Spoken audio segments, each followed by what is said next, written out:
अल्लाह ने औरत को हिजाब का हरगिज हुक्म नहीं दिया।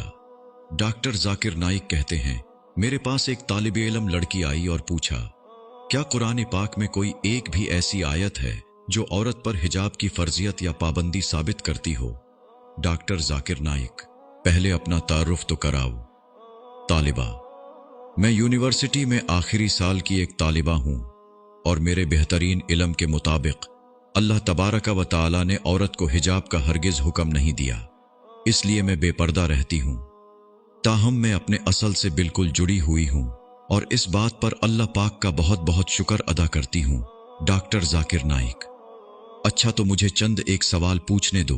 तालिबा, जी बिल्कुल। डॉक्टर जाकिर नाइक, अगर तुम्हारे सामने एक ही मतलब वाला लफ्ज 3 मुख्तलिफ तरीकों से पेश किया जाए तो तुम क्या मतलब अखज करोगी? तालिबा, मैं कुछ समझी नहीं। डॉक्टर जाकिर नाइक, अगर मैं तुम्हें कहूं कि मुझे अपना यूनिवर्सिटी ग्रेजुएशन की डिग्री दिखाओ, आपने फिर कहा, या मैं तुम्हें यूं कहूं कि अपनी यूनिवर्सिटी ग्रेजुएशन का रिजल्ट कार्ड दिखाओ, आपने फिर कहा, या फिर मैं तुम्हें यूं कहूं कि अपनी यूनिवर्सिटी ग्रेजुएशन की फाइनल रिपोर्ट दिखाओ, तो तुम क्या नतीजा अखज करोगी? तालिबा, मैं इन तीनों बातों से यही समझूंगी कि आप मेरा रिजल्ट देखना चाहते हैं और इन तीनों बातों में कोई भी तो ऐसी बात पोशीदा नहीं है जो मुझे किसी शक में डाले, क्योंकि डिग्री, रिजल्ट कार्ड या फाइनल तालीमी रिपोर्ट सब एक ही बात की तरफ इशारा करते हैं कि आप मेरा रिजल्ट देखना चाहते हैं। डॉक्टर जाकिर नाइक, बस मेरा यही मतलब था जो तुमने समझ लिया है। तालिबा, लेकिन आपकी इस मंतक का मेरे हिजाब के सवाल से क्या ताल्लुक है? डॉक्टर जाकिर नाइक, अल्लाह तबारक व तआला ने भी कुरान मजीद में 3 ऐसे इस्तियारे इस्तेमाल किए हैं जो औरत के हिजाब पर दलालत करते हैं।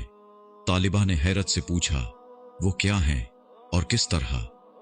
डॉक्टर जाकिर नाइक, अल्लाह तबारक व तआला ने पर्दादार औरत की जो सिफात बयान की हैं उन्हें 3 तशबीहात या इस्तियारों अल हिजाब, अल जिल्बाब, अल खिमार से बयान फरमाया है, जिनका मतलब बस एक ही बनता है। तुम इन 3 तशबीहात से क्या समझोगी पीर? तालिबा खामोश। डॉक्टर जाकिर नाइक, ये ऐसा मौजू है जिस पर इख्तिलाफी राय तो बनता ही नहीं, बिल्कुल ऐसे ही जैसे तुम डिग्री, रिजल्ट कार्ड या फाइनल तालीमी रिपोर्ट से एक ही बात समझी हो। तालिबा, मुझे आपका समझाने का अंदाज बहुत भला लग रहा है, मगर मजीद वजाहत तलब है। डॉक्टर जाकिर नाइक, पर्दादार औरतों की पहली सिफत तर्जुमा, और अपने सीनों पर अपनी ओढ़नियों के आंचल डाले रहें। बारी ताला ने पर्दादार औरतों की जो दूसरी सिफत बयान फरमाई है वो ये है कि ए नबी, अपनी बीवियों और बेटियों और अहले ईमान की औरतों से कह दो कि अपने ऊपर अपनी चादरों के पल्लू लटका लिया करें।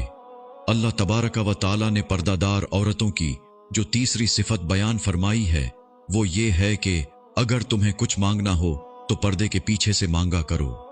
डॉक्टर जाकिर नाइक, क्या अभी भी तुम्हारे ख्याल में ये 3 तशबीहात औरत के पर्दा की तरफ इशारा नहीं कर रही? तालिबा, मुझे आपकी बातों से सदमा पहुंच रहा है। डॉक्टर जाकिर नाइक, ठहरो, मुझे इन 3 तशबीहात की अरबी ग्रामर से वजाहत करने दो। अरबी ग्रामर में अलखिमार उस ओढ़नी को कहते हैं जिससे औरत अपना सर डांपती है, ताहम ये इतना बड़ा हो जो सीने को डांपता हुआ घुटनों तक जाता हो। और अलजिल्बाब ऐसी कुली कमीज को कहते हैं जिस पर सर डांपने वाला हिस्सा मुड़ा हुआ और उसके बाजू भी बने हुए हों। फी जमाना इसकी बेहतरीन मिसाल मराकिशी औरतों की कमीज है जिस पर हुड भी बना हुआ होता है। ताहम हिजाब का मतलब तो वैसे ही पर्दा ही बनता है। तालिबा, जी मैं समझ रही हूं कि मुझे पर्दा करना ही पड़ेगा। डॉक्टर जाकिर नाइक, हाँ, अगर तेरे दिल में अल्लाह और उसके प्यारे रसूल सल्लल्लाहु अलैहि वसल्लम की मोहब्बत है तो। और एक और बात जान ले कि लिबास 2 किस्म के होते हैं। पहला जो जिस्म को डांपता है, ये वाला तो फर्ज है और अल्लाह और उसके रसूल सल्लल्लाहु अलैहि वसल्लम का हुक्म है। दूसरा वो जो रूह और दिल को भी डांपता है, ये दूसरे वाला लिबास पहले से ज्यादा बेहतर है, जैसा कि अल्लाह तबारक व ताला का इरशाद मुबारक है कि और बेहतरीन लिबास तकवा का लिबास है। हो सकता है कि एक औरत ने ऐसा लिबास तो पहन रखा हो जिससे उसका जिस्म ढका हुआ हो, लेकिन उसने तकवा का लिबास ना ओढ़ रखा हो, तो ठीक तरीका यही है कि वो दोनों लिबास ज़ैब तन करे। इस वीडियो को सवाब की नीयत से शेयर करें। जज़ाकल्लाह।